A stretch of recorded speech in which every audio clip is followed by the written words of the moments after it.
logiquement se poser la question, mais l'IA, il y a des hallucinations, il y a des problèmes de fiabilité. Dans nos premiers échanges, ça a été tout de suite, oui, c'est intéressant. Effectivement, on a envie de tout automatiser. Oui. Mais, voilà, si tu te souviens même. Bonjour et bienvenue dans déjà deuxième épisode de série de podcasts liés à l'IA et les changements qui s'apportent sur les métiers et sur le travail. Aujourd'hui, je suis très ravi en fait de recevoir Warda. Bonjour Warda. Bonjour Yuri.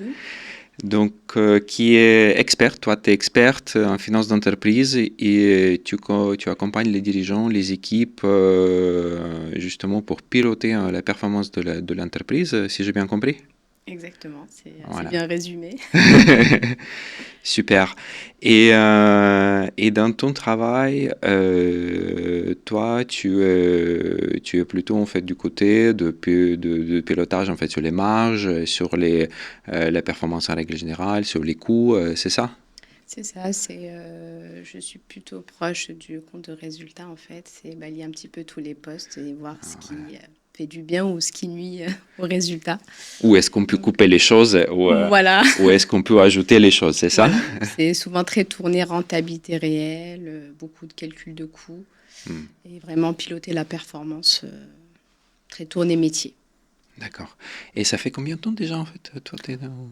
Oh ben là, je vais sur mes 10 ans d'expérience, super. mais j'accompagne en tout cas en entreprise depuis un peu plus de 3 ans. Voilà. Ok. Mon compte du coup les dirigeants, principalement des PME, mais c'est beaucoup les équipes, les dirigeants d'entreprise. Ok.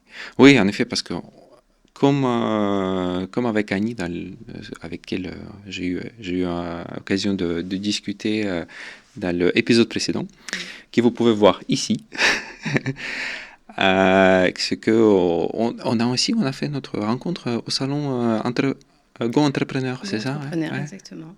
Ouais, c'est chouette. On a fait la queue aussi pour le networking, c'est ça? Oui. C'est ça, une longue file interminable, mais comme quoi, ça a porté ses fruits. Hein, c'est une chouette rencontre.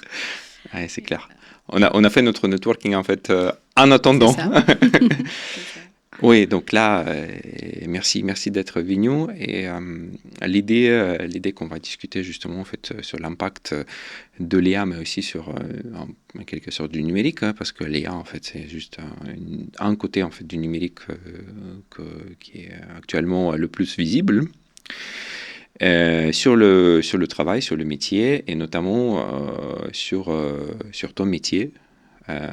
Parce que c'est le métier qui peut... Toi, tu es indépendante, c'est ça? Donc, mais c'est aussi un métier dont beaucoup de salariés travaillent actuellement en fait, et qui se posent beaucoup de questions. Exactement. Merci déjà pour l'invitation. Effectivement, c'est exactement ça. Moi, en tant qu'indépendante, je le vis déjà. Je suis en plein dedans, mais j'ai été aussi contrôleuse de gestion en salarié. Donc, c'est des problématiques que j'ai aussi rencontrées pendant des années. Donc, c'est une continuité de ce chemin-là. Ok. Et à ton avis, donc, qu'est-ce qui est un peu une fil conducteur, hein? Pourquoi donc c'est le métier de chiffres en quelque sorte, et c'est quoi exactement en fait la fil conducteur qu'on voit qu'on a en fait dans ton métier? C'est quoi? T'es guidé par quoi exactement?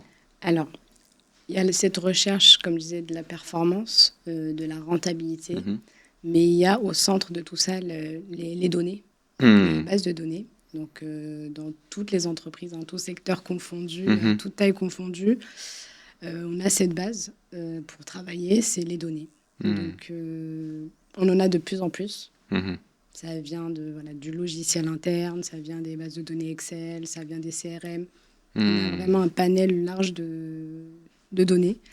Et l'idée, c'est de les exploiter. Donc, cette production aussi de reporting, de tableau de bord, travailler toute cette partie qui est assez fastidieuse et qui prend beaucoup de temps, qui ensuite laisse place à l'analyse pour la prise de décision.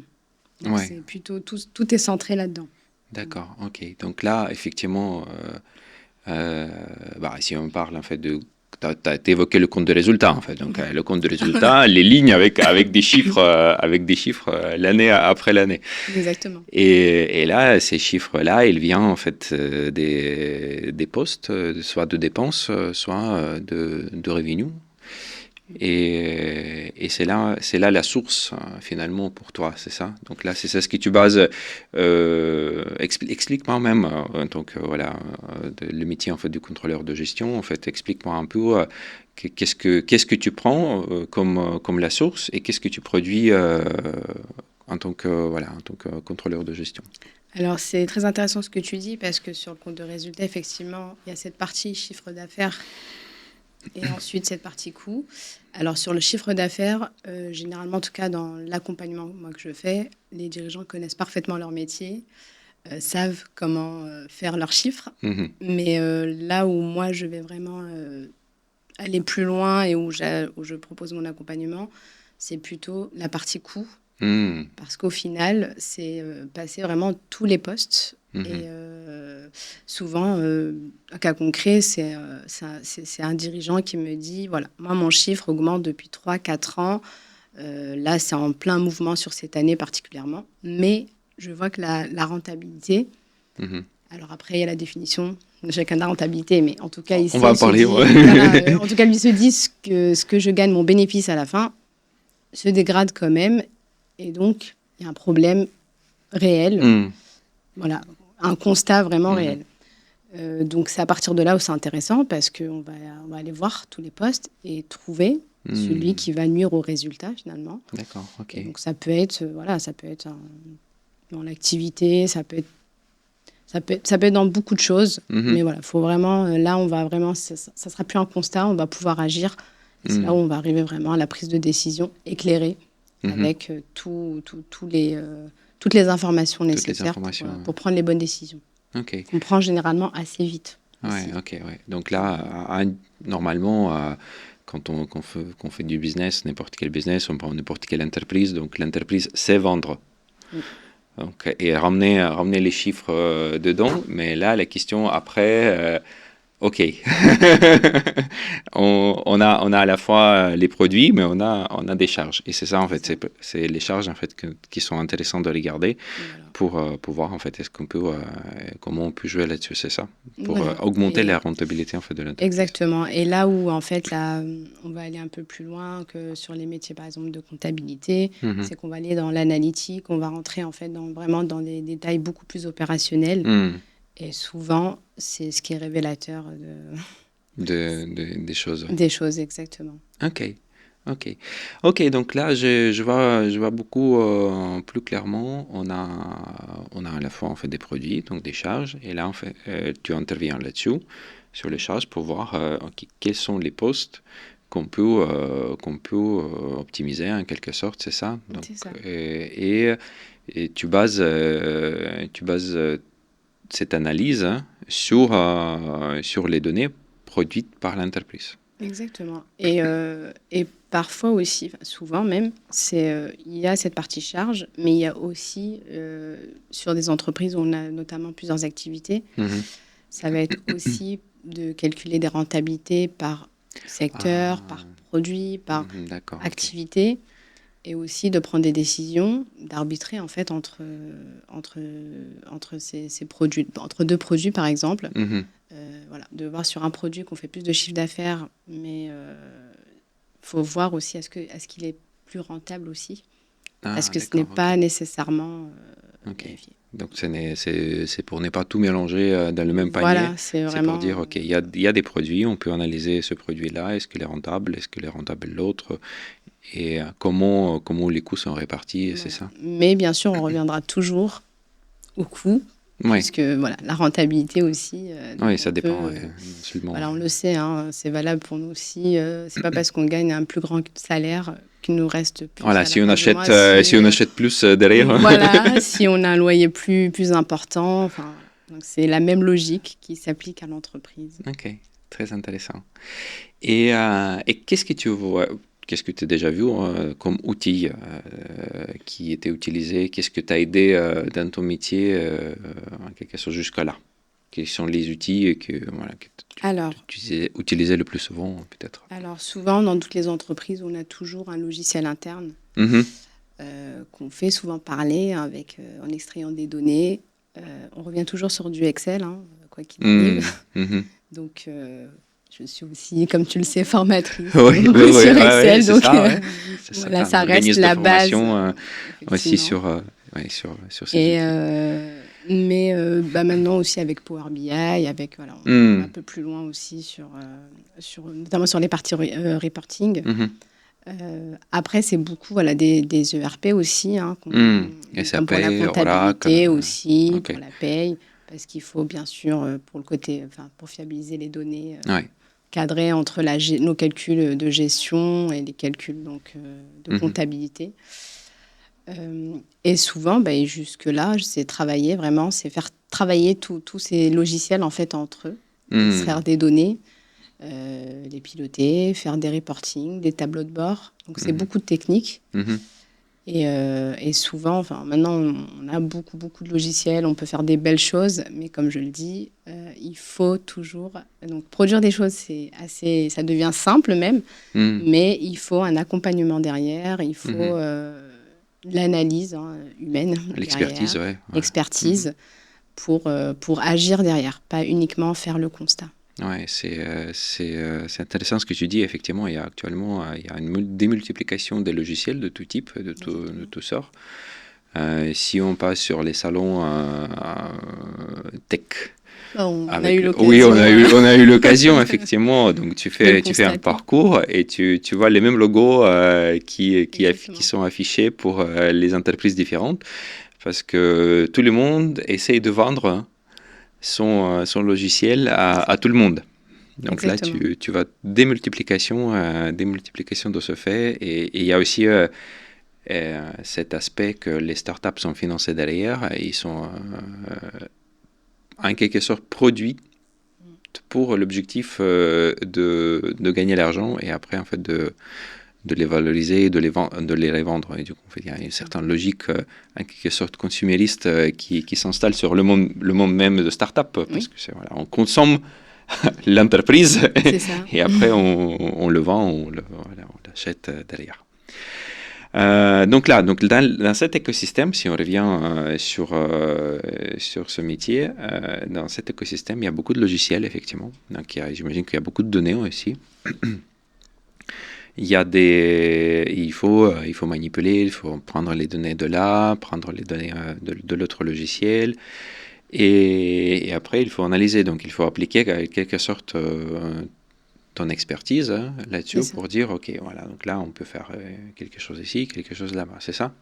C'est exactement ça. C'est cette partie analyse qui va venir en second temps. Et qui va être vraiment importante, qui va permettre aux dirigeants de prendre leurs décisions. Parce qu'au final, ils savent globalement, ils ont leur objectif, ils savent ce qu'ils veulent faire, ils ont leurs idées, mais pas de manière globale.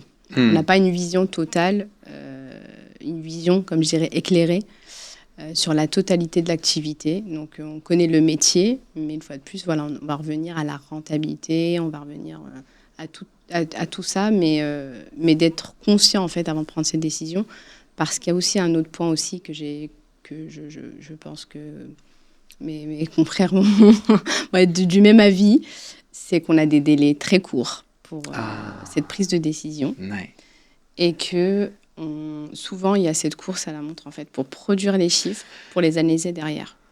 C'est là où c'est important, on va ramener notre sujet. Oui, c'est ça. On a pu échanger tous les deux, et un sujet très intéressant avec l'IA, parce qu'on s'était posé la question de l'impact que ça peut avoir sur différents métiers, notamment sur la finance d'entreprise, et comment l'IA peut être au service de la finance d'entreprise. Et c'est là vraiment où je pense que ça répond à cette problématique d'aider dans la production des chiffres, dans toute la partie data à travailler en amont pour se dégager du temps, pour l'analyse, mais aussi, parfois, ça nous ramène aussi cette vision, en fait, avec un recul en fait sur les données, parce que quand on est dedans, il y a des choses avec un œil d'expert qu'on voit, c'est aussi avec l'expérience, avec les années, mais parfois voilà, on peut passer à côté de petits détails qui peuvent être assez conséquents derrière. D'accord, ok. Oui, donc là, c'est ce que tu me dis, hein. Donc effectivement, les outils, on passe du coup de toutes les multitudes des outils, des sources de données qu'on a jusqu'à analyse. Et ce que tu me dis, c'est que c'est là où l'IA en fait facilite les choses parce que ça te permet de analyser les données et de ne pas passer d'un côté peut-être un sujet que t'as pas vu. C'est ça? C'est ça. C'est ça. Si, si tu veux, ça permet un peu vraiment de prendre de la hauteur sur les chiffres. Et de se dire, voilà, parce qu'à un moment, quand on est dans la production, on n'a pas ce recul nécessaire ou pas assez. En tout cas, dans les temps impartis. Quand tu parles de la production en fait des chiffres, c'est ça? Oui. Donc exactement. la production des reporting, recommandations, voilà, pour arriver aux recommandations, on passe par des reportings, par des tableaux de bord. Donc il y a la partie technique, il y a la partie mise à jour de données, il y a la partie fiabiliser les données aussi. Hein. Voilà, quand on est dans des domaines comme ça, il faut passer beaucoup par le contrôle, de beaucoup vérifier. Voilà, la pertinence des données, elle est aussi là-dedans. Voilà, derrière, c'est des chiffres qu'on va analyser, avec lesquels on va prendre des décisions. Donc, il faut s'assurer de la fiabilité des données. Donc, toute cette partie, voilà, qu'on appelle un peu la production de données, oui, mais c'est effectivement ça. Ok, donc là, quand tu me parles du contrôle des données et de fiabilité des données, on peut logiquement se poser la question, mais l'IA, il y a des hallucinations, il y a des problèmes de fiabilité. Donc là, c'est très connu. À ton avis, comment on peut lutter effectivement contre ce genre de situation? Alors, je pense qu'il faut, pour lutter, il faut déjà sensibiliser aussi sur toute cette partie IA, mais aussi toute la partie, en fait, fiabiliser ces données.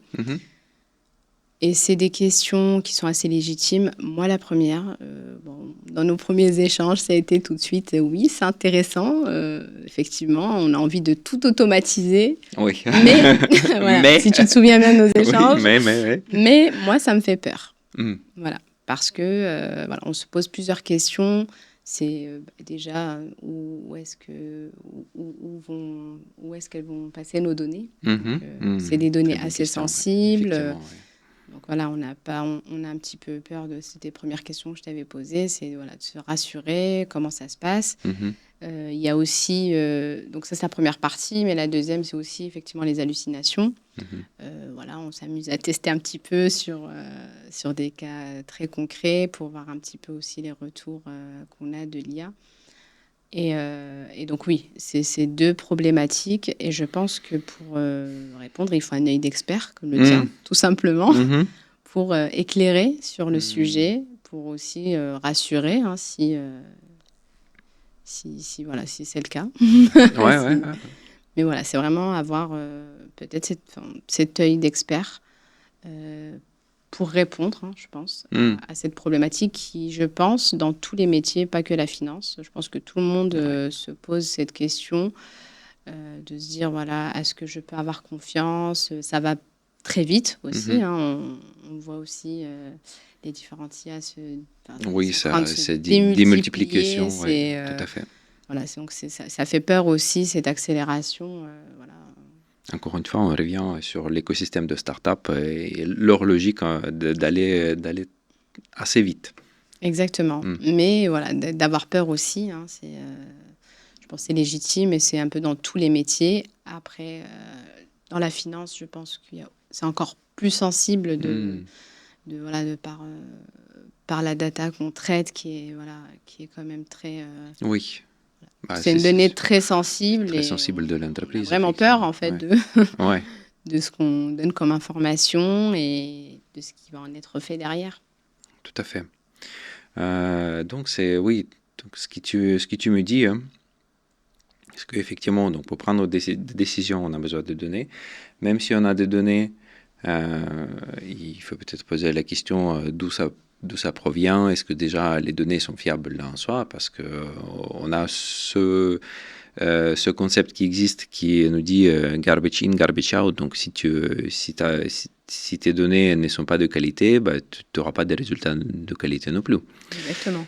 Et ensuite, même si on utilise l'IA, donc si je comprends bien la logique, donc là, c'est que ça nous aide pour prendre les décisions et pour voir les zones d'ombre qui sont peut-être cachées à notre égard, parce que bon, l'humain, il est quand même séquentiel et reste assez limité sur le nombre de probabilités des choses qu'on peut gérer en même temps. Mais, toujours avec ce mais, que c'est l'œil de l'expert qui fait la différence derrière. Pour comprendre est-ce que c'est des hallucinations, des bêtises, ou est-ce que 2 plus 2 égale 4 quand même. C'est très intéressant ce que tu soulèves là, parce que on en vient à un autre sujet aussi avec l'IA. C'est aussi dans les métiers, notamment chez les comptables, chez les directeurs financiers, contrôleurs de gestion. Il y a la question de se dire, est-ce que je vais être remplacé par une IA qui est à mon service pour l'instant, mais est-ce que à long terme, ce seraient des métiers qui vont pouvoir être remplacés? Et ça, ce que tu viens de dire là tout de suite, c'est intéressant, parce qu'au final, on a toujours besoin de ce point de vue expert, parce que l'IA va être là pour constater, mais au final, derrière, il faut agir. Donc oui, avec une IA, on peut relever sur la data qu'on va lui communiquer, on peut relever qu'il y a une baisse de chiffre d'affaires, on va repérer le poste qui nuit un petit peu au résultat sur le calcul de coûts. Mais l'humain derrière, donc l'expert, sur des années, va voir ce petit truc aussi, qui va lui permettre aussi de trancher, de savoir prendre la décision. D'avoir un levier derrière pour changer les choses, pour performer. Donc ça répond aussi un petit peu à... C'est un sujet en tout cas qui revient souvent. C'est un sujet qui revient souvent, effectivement. Ouais, donc effectivement, le fait de prendre une décision sur tel ou tel sujet, sur tel ou tel aspect, est-ce qu'il faut réduire à tel ou tel coût, ou est-ce que peut-être on peut un peu optimiser la répartition ou faire quelque chose avec, ou peut-être il faut changer, acheter autre chose. Parfois. Et c'est là effectivement, même si l'IA peut nous proposer des options, donc c'est la décision et en quelque sorte jugement, c'est ça, c'est en quelque sorte le jugement c'est ça. Qui te porte le jugement éclairé qu'on peut avoir derrière, et aussi au final les deux vont ensemble. Donc il y a cette partie où de tout ce qu'on vient d'évoquer, mais il y a aussi que l'IA dépend fortement de ce qu'on injecte aussi comme données. Oui, dont on a parlé, que ce soit les hallucinations ou la pertinence de ce qui va être analysé. Là aussi, il y a besoin de l'expertise en fait humaine pour orienter en fait un petit peu l'IA. Donc pour qu'elle soit à notre service, il faut aussi il faut fortement cette partie humaine, cette expertise humaine pour répondre. Est-ce que je reviens un peu à... C'est intéressant ce que tu disais par rapport à l'expertise humaine aussi. Et moi, je me souviens, quand on a parlé avec Annie au sujet de marketing, il a parlé du coup cette dimension en quelque sorte relationnelle entre les humains, en fait, entre nous, qui n'est pas réplicable sur l'IA. Donc on ne peut pas savoir qu'est-ce qui se passe entre les humains, et on est plutôt sur une analyse sec. Donc est-ce que Dans le métier de contrôleur de gestion ou de comptable, est-ce qu'on prend en compte en quelque sorte est-ce qu'il existe peut-être, je ne sais pas, hein, c'est à toi de me dire, est-ce qu'il existe une dimension qui n'est pas très objectif, chiffré, tu vois, à la lettre. Est-ce que cette dimension existe? Ouais, Alors, peut-être tu peux me dire en fait non, il n'y a que des chiffres, mais... alors non, c'est dire on va enlever les a priori dans ce métier. Ouais, On est très chiffre, très voilà, 1 plus 1 les stéréotypes. égale 2, Moi j'ai mes voilà, propres billets, tu vois. Il y a beaucoup de ça aussi, je Oui. pense. Donc, justement, c'est très bien parce que ça répond ça contredit en fait ces stéréotypes finalement. Effectivement, on est un peu rigide quand on est financier, on peut pas. Voilà, on peut pas enlever. On peut pas enlever cette partie. Ça fait partie. Ça fait partie, voilà, ça fait partie du métier. Oui. mais non. Mais je pense que justement, on a besoin de cette partie émotionnelle peut-être, oui. ou, voilà, vraiment humaine qu'on retrouvera pas dans l'IA, qui va compléter l'analyse IA peut-être. Ça peut être même dans la prise de décision quand on va analyser, je ne sais pas, à titre d'exemple, si on voit un produit A plus rentable qu'un produit B et qu'on rentre dans l'analyse des coûts et qu'on se rend compte en fait qu'il y a un sujet au niveau par exemple de la masse salariale, on va se rendre compte peut-être qu'il y a une performance peut-être humaine qui va ressortir. D'accord. Et ça, on le sait uniquement en tant qu'humain. Oui. L'IA sera incapable d'avoir ce jugement-là sur... pour prendre le contexte en quelque sorte social, c'est ça? Exactement, prendre le contexte social, il y a aussi, bien sûr, on peut l'alimenter, ça, dans l'IA. Donner le contexte plus précis, aussi, en fait. Voilà, plus précis. Mais souvent aussi, il y a toute une partie, en fait, qui ne s'explique pas par les chiffres. Moi, dans mon métier, en tout cas, j'aime beaucoup discuter avec les opérationnels. Parce que je trouve que tout vient de là. Et que si on veut comprendre, si on veut si on veut rendre des données pertinentes, des reportings, des tableaux de bord pertinents, il faut vraiment aller chercher l'information en fait. Sur le terrain, avec les opérationnels. Voilà, faire toute cette remontée parce que la vraie information se trouve là-dedans. Et souvent, du coup, dans les analyses, ça va nous paraître même logique. Et cette partie-là ne peut pas se faire avec l'IA. Ok, peut-être on perd le temps dans une tâche qui est toute bête et qui n'a pas besoin, qui est peut-être pénible. Je ne sais pas, il y a un bac de logiciel. Tu vois, on peut tout simplement perdre notre temps là-dessus. Alors que sur les chiffres, ça fait comme c'est pas rentable, parce qu'on perd le temps sur un sujet qui n'est pas forcément visible ailleurs que sur le terrain, si tu viens et si tu regardes, c'est ça? C'est exactement ça. Moi, j'ai déjà eu un cas concret avec un dirigeant que j'ai accompagné, qui est dans un métier où les stocks sont assez importants. Et donc, si on doit réfléchir de manière chiffrée, rigide, tout de suite, ça va être même dans une IA, ça va ressortir que c'est un poste à travailler sur la gestion des stocks. Maintenant, il y a une partie qui, pour moi, m'a permis de mieux analyser la situation, c'est de discuter tout simplement avec les opérationnels. Et là, en fait, on comprend les flux en fait entrants, sortants. On comprend comment les flux logistiques. Les flux logistiques et humains aussi, parce qu'au final, il y a je veux dire, le côté humain, parce qu'il y a des personnes, et selon la manière dont les personnes travaillent aussi, il y a des conséquences sur les flux logistiques.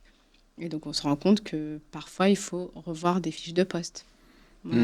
Que c'est des petites choses, en fait, à améliorer, des petites choses à déplacer.